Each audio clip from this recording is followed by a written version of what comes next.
እስልምና የነቢያቱ ሃይማኖት ነው የሚለው ላይ አንድ ጥያቄ አለ ለሙስሊሞች። ኦኬ ሙስሊሞች እንዲህ ሲሉ ምን እያሉ ነው ከተባለ በብሉይ ኪዳን የነበሩ ነቢያት ያመልኩት የነበረው አምላክና ሙስሊሞች ዛሬ የሚያመልኩት አምላክ አንድ አይነት አምላክ ነው እያሉ። እንደዛ ከሆነ ጥያቄ እናቀርብ። በትንቢተ ኢሳይያስ ምዕራፍ 63 ቁጥር 16 ላይ ኢሳይያስ እንዲህ ይላል፣ እግዚአብሔር ምን ይላል? አንተ አባታችን ነህ ይላል። አምላኩን ምን አለው? አንተ አባታችን ነህ አለው። ሙስሊሞች ዛሬ ነቢያቱ በብሉይ ኪዳን የሚያመልኩትን አምላክ ሆነ የሚያመልኩት አምላካቸው ነው ወይ ደግሞ አላህን አንተ አባታችን ነህ ብሎ መጥራት ይችላሉ ወይ መናገር ይችላሉ ወይ? ኦኬ ቢስሚላህ። እንግዲህ ወገናችን ጋዲሳ ጥያቄ ጠይቀዋል። ምንድነው እያለ ያለው?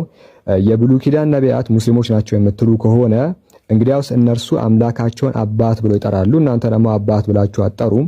ስለዚህ እነርሱና እናንተ የምታመልኩት አምላክ አንድ አይደለምና ሙስሊሞች ናቸው ተብሎ ሊጠሩ አይችሉም፣ ወይ ሙስሊሞች አይደሉም የሚል ነገር ነው እያነሳ ያለው። እዚህ ጋር አንድ ያላስተዋለው ነገር ምንድነው? ከመሰረቱ አንተ መመዘኛ ያረከው መጽሐፍ ቅዱስ በትክክል የነቢያት መጽሐፍ ነው የሚል እምነት የለንም። መጽሐፍቶቹ ከጊዜ በኋላ እየተበረዙ እየተቀነሰባቸውና እየተጨመረባቸው እንደመጣ እናምናለን። እምነት ብቻ ሳይሆን ደግሞ ማስረጃም ጭምራለን። ኦኬ መጽሐፉ በትክክል ፕሪዘርቭ አልሆነም። ከአይሁድ ወደ እናንተ ሲተላለፍ አይሁዳውያን እንዲሁ መጽሐፋቸውን ፕሪዘርቭ አድርገው ሳይሆን እንደፈለጉ እየጨመሩበትና እየቀነሱ ስላመጡት በትክክል ይሄ የትንቢታቸውን ቃል ይወክላል የሚል እምነት የለም። አይደለም በእኛ በአንተም እንኳን የለም። ይሄንን በማስረጃ ላሳይ እችላለሁ። እንቀጥል።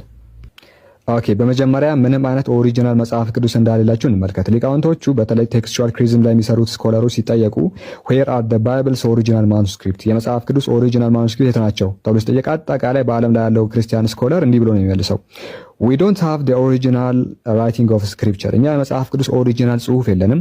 the psalm of david መዝሙረ ዳዊት the letters of paul የጳውሎስ መልእክቶች all those original documents plus the writing of moses isaiah and all the others are long gone አጠቃላይ መዝሙረ ዳዊት ኢሳይያስ የጳውሎስ ጽሑፎች አጠቃላይ ኦሪጂናል ዶክመንት ሁሉም ጠፍተዋል ይላል። ስለዚህ ኦሪጂናል የሚባል መጽሐፍ ቅዱስ በዓለም ላይ ቢፈለግ ሊገኝ አይችልም፣ ምክንያቱም ጠፍተዋልና። ሶ ዛሬ ያሉት ምንድናቸው ከተባሉ የኮፒ ኮፒዎች ናቸው። ለምሳሌ ቅድመ ክርስቶስ 300 ቢሲ ላይ የተተረጎመው የግሪክ ሰብታየንት የዲሲ ስክሮል እንዲሁ ደግሞ የሰማርቲያን ፔንታታክ እነዚህ ከሺህ ዓመታት በኋላ የመጡ ኮፒዎች እንጂ ኦሪጂናል ማኑስክሪፕት ክርስትና እጅ የለም ነው። ሶ የኮፒ ኮፒዎቹ ደግሞ ምን ያህል ታማኝ ናቸው ከተባለ የተበረዙ ናቸው። ይሄንን ደግሞ ከራሳቸው የክርስቲያን ስኮላሮችና ከኤርሊ ቸርች ፋዘሮች መካከል አንዱን ብቻ ኮት ላድርግላችሁና ለምን እንደማንቀበል ትረዳለህ።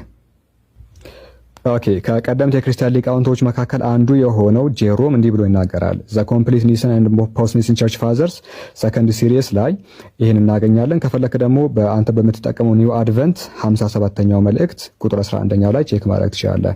ምን ይላል? it would be tedious to enumerate እነዚህ ለመዘርዘር በጣም አሰልቺ ነው አለ።